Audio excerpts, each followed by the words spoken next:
హిందూ శ్మశాన వాటిక ఏర్పాటు కోసం ఎమ్మెల్యే శ్రీరామ్ రాజగోపాల్కి గ్రామస్తుల వినతి. జగ్గయ్యపేటలోని షేర్ మహమ్మద్ పేట అడ్డరోడ్లో నివసిస్తున్న గ్రామస్తులు హిందూ శ్మశాన వాటిక ఏర్పాటు చేయాలంటూ ఎమ్మెల్యే శ్రీరామ్ రాజగోపాల్కి వినతి పత్రం అందజేశారు. గ్రామస్తులు ఎమ్మెల్యేకి ఈ విషయాన్ని తెలిపారు.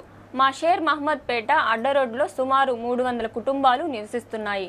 గ్రామ పరిధిలో శాశ్వతమైన హిందూ శ్మశాన వాటిక లేకపోవడం వల్ల ప్రతి మరణం సందర్భంలో అంత్యక్రియలు జరుపుకోవడంలో తీవ్ర ఇబ్బందులు ఎదుర్కొంటున్నామన్నారు. ప్రస్తుతం రోడ్డు పక్కన లేదా ఖాళీ ప్రదేశాల్లో శవదహనాలు చేయాల్సి వస్తుంది. వర్షాకాలం, ఎండాకాలం మరియు జనసంచారం ఎక్కువగా ఉన్న సమయంలో ఈ సమస్య మరింతగా మాకు ఇబ్బంది కలిగిస్తుందన్నారు. కాబట్టి మాకు శాశ్వతంగా ఒక హిందూ శ్మశాన వాటిక ఏర్పాటు చేయాలని కోరారు. ఈ విషయంపై స్పందించిన ఎమ్మెల్యే శ్రీరామ్ రాజగోపాల్ స్పందిస్తూ, మీ సమస్యను తక్షణమే జిల్లా కలెక్టర్ దృష్టికి తీసుకువెళ్తాను. సమీపంలో ప్రభుత్వ స్థలం అందుబాటులో ఉంటే దాన్ని శ్మశాన వాటికకు కేటాయిస్తామన్నారు.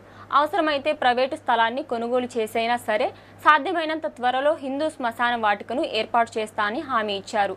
ఎమ్మెల్యే హామీతో గ్రామ ప్రజలు ఆనందం వ్యక్తం చేశారు.